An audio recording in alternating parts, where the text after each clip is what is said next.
আয়ুষ কি বাঁচবে? কুসুম কি তার স্মৃতির সিঁদুর রক্ষা করতে পারবে? হ্যাঁ দর্শক, কুসুম ধারাবাহিকে আগামী পর্বে আসছে চরম high voltage drama.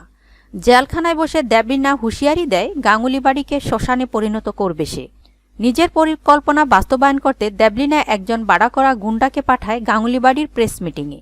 Press meeting চলাকালীন সময় গুন্ডাটিকে দেখে কুসুমের সন্দেহ হয় এবং সে ঈশান ও আয়ুষকে জানায় যে লোকটির কাছে বন্দুক আছে, কিন্তু কেউ কুসুমের কথা বিশ্বাস করে না। এমন সময় গুন্ডাটি তাদের পিছনে এসে দাঁড়ায় আর সে কুসুমকে বলে, আমি এই গাঙ্গুলি বাড়িকে শ্মশানে পরিণত করব আর তার প্রথম গুলিটি চলবে তোমার ছোট সাহেবের উপর।